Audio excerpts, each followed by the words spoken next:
Before he became a legend, Ayrton Senna was a kid with a dream to become the fastest man on Earth. It all began on the go-kart tracks of São Paulo, where young Ayrton showcased talent far beyond his years. Even at this young age, it was clear that Senna was destined for greatness. An almost otherworldly determination drove him. Senna's obsession with speed was evident from an early age. It wasn't just a hobby, it was his passion, his calling. His parents recognized his fascination with racing, but little did they know, they were nurturing a future world champion. Ayrton's focus was unwavering, and every moment was spent in pursuit of his dream. For Senna, racing wasn't just about speed. It was about achieving something greater, something almost spiritual. He believed that through racing, he could reach a higher state of being, pushing the limits of both machine and human capability. It was never just about the podium, it was about the journey and the ultimate quest for perfection. After dominating the karting world, Senna moved to Europe, climbing the motorsport ranks with relentless determination. Formula Ford, Formula 3, each step brought him closer to the ultimate goal, Formula 1. Senna's time there was marked by an almost clinical precision. He was fearless, pushing the car to its absolute limits and showing an extraordinary ability to adapt to every track, every weather condition. Senna wasn't just a driver, he was a perfectionist. He worked tirelessly with his engineers to extract every last ounce of performance from the car, refusing to accept anything less than perfection. He studied every detail, every component of the car. His understanding of engineering was unmatched, allowing him to communicate effectively with his team to make the car exactly as he needed.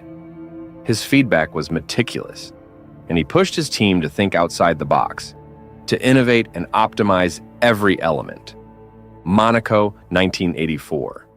The rain was relentless, the conditions brutal. For most drivers, it was a nightmare. For Ayrton Senna, it was an opportunity, a chance to show the world what he was truly capable of. Monaco was the track where legends were made, and despite being in a lesser car, Senna was determined to prove himself.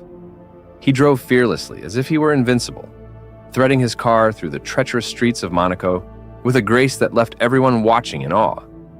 Senna's ability to push in the worst conditions, to find grip where no one else could, left spectators and experts in awe. That day, a star was born. It wasn't just about his speed, it was about his bravery, his willingness to risk it all, and his extraordinary connection with the car. Ayrton had a unique sense of where the limit was, and he danced on the edge, knowing exactly how far he could push without going over. He didn't win that day, but he had made his mark. The world had seen the raw talent of Ayrton Senna, a driver willing to push beyond the limit. He was relentless, and everyone knew that this young driver from Brazil was destined for greatness. It was only a matter of time before he would be standing on the top step of the podium. Monaco 1984 was Ayrton's introduction to the world. He didn't have the best car, but he drove as if he did. It was that refusal to accept mediocrity that defined his career. Senna didn't care about the odds. He only cared about giving his best, no matter what. He showed us that a true champion isn't just about winning. It's about the spirit with which you compete.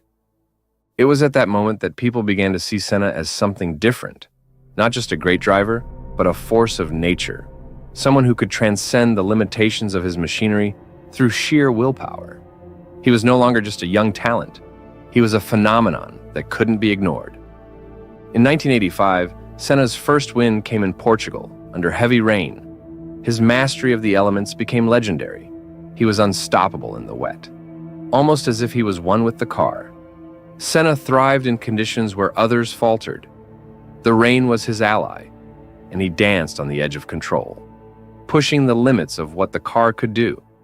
His performance that day was not just about victory. It was about establishing himself as a driver who could conquer any condition, a driver who was fearless. The cockpit was a place of chaos, the rain blurring the track, the car twitching on the edge of control. But for Senna, it was where he felt truly alive. The louder the storm, the greater his focus. He saw opportunities where others saw obstacles, and it was this ability to remain calm under pressure that made him extraordinary. He found clarity in the chaos And while others struggled to stay on track, he thrived, finding speed in the most unlikely of places. But Ayrton was different. He had a natural instinct that couldn't be taught. He would push the car beyond what was thought was possible, and somehow he made it work. He made everyone push harder, be better, and inspired those around him with his drive and dedication. He wasn't just a driver, he was an innovator, constantly challenging everyone, both on and off the grid, to do more, to be more. Senna had an almost mystical connection to his car. He felt every vibration, every nuance, every change in grip. It was as if the car became an extension of his body, and he drove it not with his hands, but with his soul. He believed that the car was a living thing, and he treated it as such, always listening, always adapting. It was this profound connection that allowed him to extract performance that no one else could. Senna's career was filled with rivalries, but none more intense than with Alain Prost. Suzuka 1989, the clash between the two titans, became one of Formula One's most infamous moments. For Senna, this was about more than just winning a race. It was about proving a point, asserting his dominance. Senna refused to give up. Despite the crash, he restarted, fought on, and crossed the line first. But the politics of Formula One intervened and he was disqualified, a bitter reminder that talent alone wasn't always enough. The system could be just as challenging as the track. The rivalry between Senna and Prost was more than just a battle on the track. It was a clash of personalities, philosophies, and styles. Where Prost was calculating, Senna was instinctive.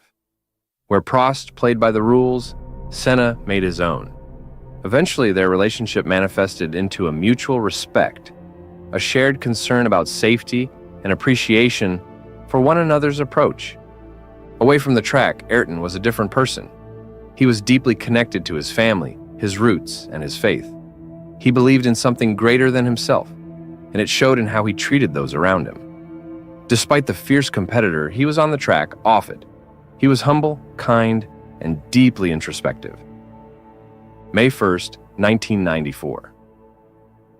The day that shook the motorsport world. Ayrton Senna, leading the San Marino Grand Prix, crashed at high speed at Tamburello Corner. It was a moment that froze time. A moment that no one watching could ever forget. The world mourned. The outpouring of grief was unprecedented. Ayrton Senna wasn't just a driver, he was a symbol of passion, courage, and humanity. His death left a void that could never be filled, a reminder of the risks that come with pushing the limits of what is possible. Senna represented something more than just racing. He showed us what it meant to push limits, to strive for greatness, regardless of the risks. And when he died, a part of the sport died with him. He was a hero, not just because of his talent, but because of his unwavering belief in something greater. Ayrton Senna's legacy lives on, not just in the records and victories, but in the hearts of millions. He inspired a generation of drivers to chase perfection, to push beyond their limits, and to never settle for anything less. His courage, his humanity, and his relentless pursuit of greatness are what truly set him apart and continues to shape the sport and its competitors. His memory is etched into the very fabric of motorsport, reminding us all that true greatness comes not just from winning, but from the courage to chase your dreams, no matter the cost. Join us next time as we dive into the thrilling and often tragic tales of motorsport legends, exploring the stories that defined an era and the drivers who dared to dream.